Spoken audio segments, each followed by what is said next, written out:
সুপ্রভাত। কেমন আছেন আপনারা সবাই? আমি অনন্যা, অনন্যার ব্লগসের আরও একটি ঝাঁচকচকে নতুন ব্লগে আপনাদের সকলকে জানাই অনেক অনেক অনেক স্বাগত। আশা করছি আপনারা সকলে খুব ভালো আছেন, সুস্থ আছেন, নিরাপদে আছেন। আমরাও বেশ ভালো আছি। আজ দিনটি রবিবার, 29শে সেপ্টেম্বর 2024। সকাল এখন 7টা মতো বাজে। আপনাদেরকে সাথে নিয়ে ঠিক এখন থেকেই আজকের ব্লগটি আমি শুরু করছি। যথারীতি সকালে উঠেই ব্রাশ করে ফ্রেশ হয়ে চলে এসেছি তাড়াহুড়ো করে ছাদে। গতকাল যে জামা কাপড়গুলো আধা ভেজা ছিল সেগুলো তো সিঁড়িঘরের ভেতরে দড়িতেই মেলে দেওয়া ছিল, তাই সেগুলোকে তুলে ছাদে মেলে দিলাম। রোদে পুরোপুরি না শুকোলে জামা কাপড়গুলো কেমনই যেন একটা অদ্ভুত হয়ে থাকে বলুন। সেই জন্যই রোদে শুকোনোটাই বেটার, সেই আশায় আবার ছাদে দিয়ে দেওয়া আর কি। তারপর এক এক করে গাছগুলো থেকে ফুল তুলে নিচ্ছি। আজ ছাদে এসেই তো মনটা ভরে গেল। ছাদের গোলাপ গাছগুলোতে বেশ অনেকগুলো কুড়ি এসেছে আর কত ফুল ফুটেছে, দেখেই মনটা দারুণ ভালো হয়ে গিয়েছে। যেহেতু সকালে উঠেই বাসি জামা কাপড়গুলো ছেড়ে ফেলেছিলাম, তাই ছাদের গাছগুলো থেকে ফুল তুলে আনার পরেই ঠাকুরঘরটা মুছে নিচ্ছি। তারপরেই এখন তুলসী তলাটা মুছে নেওয়ার পালা। যথারীতি সকালে উঠে আজ আবার মাকে নিয়ে ফিজিওথেরাপি করতে গিয়েছিলাম, তারপরেই এই সব কাজগুলো এক এক করে সেরে নিতে হচ্ছে। সকালে উঠেই কোনো দিকে তাকাইনি, শুধুমাত্র ব্রাশ করে চা খেয়ে চলে গিয়েছিলাম। কারণ রবিবার করে তো ফিজিওথেরাপি একবেলা হয়, দুবেলা নয়, সকাল 7টা থেকে 10টা পর্যন্ত। তাই তাড়াহুড়ো করে চলে যাওয়া। দুবেলায় যত পেশেন্ট আসে সবাই যেহেতু একবেলায় চলে আসে, তাই টাইম হাতে করে না গেলে ভীষণ মুশকিল হয়। যিনি করেন তারও মুশকিল, আবার বসার জায়গা আরও মুশকিল, সব দিকেই মুশকিল। সেই জন্যই চলে যাওয়া তাড়াতাড়ি করে। এসে এখন সময় যেন দৌড়চ্ছে, তার পিছনে পিছনে আমিও ছুটছি। আজ যেহেতু রবিবার, যথারীতি আজ রান্না হবে ডিমের ঝোল। আর আজ যেহেতু সন্ধেবেলা বনুর স্যালনে যাওয়ার কথা, গতকাল তো বৃষ্টির জন্য যাওয়াই হলো না, সেখানে গিয়ে আজ তো হেয়ার স্মুথনিং হওয়ার কথা আমার। তো তাই ভাবছি রান্নাবান্না তাড়াতাড়ি কমপ্লিট করে ঘরের যেটুকু গোছগাছ বাকি রয়ে গেছে যতটা পারা যায় সেরে নেব। আজ আবার সকালে গ্রাম থেকে কল এসেছিল।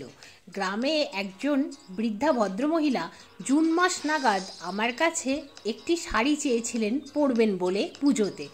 আমিও বলেছিলাম হ্যাঁ পরাবো তোমায় শাড়ি। তো সেই মতোই যখন আমি পুজো শপিং করতে গিয়েছিলাম, তখন নিজের জামা কাপড় মায়ের শাড়ির সাথে সাথে সেই বৃদ্ধা ভদ্রমহিলার জন্য একটা শাড়ি কিনেছিলাম। তো তারপরেই তো মায়ের এই অ্যাক্সিডেন্টটা হয়ে গেল কোমর ব্যথার, সেই জন্যই আর যাওয়াই হলো না, সেই জন্যই দেওয়া হয়নি। আজ সকাল নাগাদ গ্রাম থেকে কল এসেছিল, সেখানে জানতে পারলাম সেই বৃদ্ধা মহিলা নাকি ভীষণ অসুস্থ, উনি নাকি খাওয়া দাওয়া সব ছেড়ে দিয়েছেন। এই শুনে তো আমার ভীষণ মন খারাপ হয়ে গেল। যার জন্য শাড়িটা কিনলাম তাকে না দিয়ে আসলে তো কী লাভ হবে শাড়িটা কিনে, আমার মনটা তো ভীষণ খচখচ করছে। তো সেই মতোই ভাবছি আজকেই চলে যাব ভদ্রমহিলাকে শাড়িটা দিতে। বলা যায় নিঃশ্বাসের তো বিশ্বাস নেই বলুন, সকালে উঠলেই সকাল, না উঠলেই তো পরকাল। না বাবা, আমি অত রিস্ক নিতে পারবো না, আমার মনটা ভীষণ খুঁতখুত করবে।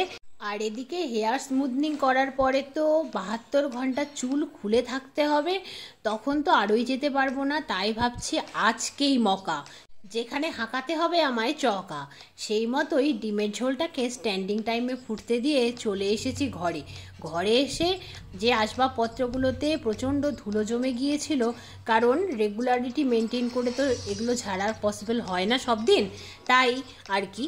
তো সেগুলোকে নামিয়ে এক এক করে ক্লিন করে নিচ্ছি। সেগুলো রাখার ট্রেকেও পরিষ্কার করে নিলাম। আর দাদু, দিদুন, ঠাকুরদা, ঠাম্মার যে ছবিগুলো ছিল সেগুলোকেও ডিপ ক্লিন করে নিয়েছি। তারপর আমাদের নিচের যে বড় ঘরটা রয়েছে সেখানে জিনিসপত্র রাখার জন্য এরকম একটি সুড়ঙ্গ আগে থেকেই ছিল।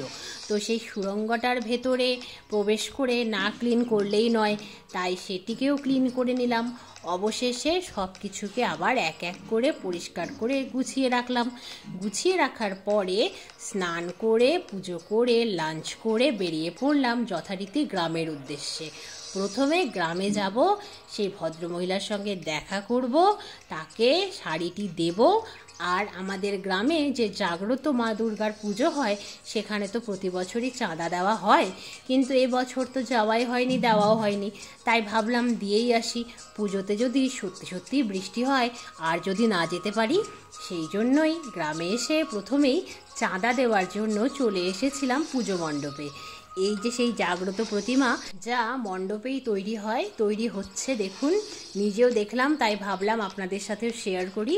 আর সেই দুর্গা মণ্ডপের বারান্দায় আরও একটি মূর্তি তৈরি হচ্ছে মায়ের, তো সেটিও দেখলাম। তারপরে তাড়াহুড়ো করে চলে এলাম সেই বৃদ্ধার কাছে। সেই বৃদ্ধা ভদ্রমহিলা, শাড়িটি পেয়ে উনি এত খুশি হয়েছেন, বারবার মাথায় ঠেকাচ্ছিলেন জানেন। আমার এত কষ্ট হচ্ছিল ওনাকে দেখে। উনি বলছিলেন আমি আর বাঁচবো না রে। আমি বললাম তোমাকে তো বাঁচতে হবে, সামনে দুর্গাপুজো, মা আসবে, তুমি শাড়ি পরে ঠাকুর দেখতে যাবে না বলো? তো যাই হোক, যথারীতি ওনাকে শাড়ি আর মিষ্টি দিলাম। আর সোনা যেহেতু কদিন এসে আমাকে অনেক সাহায্য করেছিল, তাই সোনাকেও একটা কুর্তি লেগিংস দিলাম। তারপর যথারীতি তাড়াহুড়ো করে বালুরঘাটে ফিরে চলে গেলাম বুনোর স্যালনে। বুনোর স্যালনের আজকে একটা স্পেশাল দিন। গত বছর এই দিনেই বুনোর স্যালন ওপেনিং হয়েছিল, আজকে বুনোর স্যালনের অ্যানিভার্সারি, তাই একটা কেক কাটিং পর্ব আগে অনুষ্ঠিত হলো, তারপরেই হবে হেয়ার স্মুথনিং আমার। আর অনেক ক্লায়েন্টও ছিলেন, ওনারা ক্যামেরার সামনে ঠিক স্বচ্ছন্দ নন, তাই ওনাদেরকে আর ব্লগে আনিনি। এই যে আমার বুনু, ও এখন কেক কাটিং করছে। সত্যি একটা মেয়ের কতদিনের স্বপ্ন বাস্তবায়িত হয়েছে, কতদিনের আশা ছিল ওর।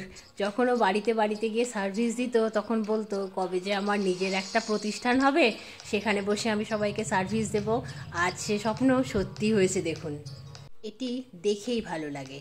যথারীতি আমার হেয়ার স্মুথনিং পর্ব শুরুই হলো 8:30টার সময়, যা শেষ হতে 11:30 বেজেছিল। তারপরে আমি বাড়িতে এসে যথারীতি ডিনার করেছিলাম অল্পই, কারণ বুনু আবার এগরোল খাইয়েছিল।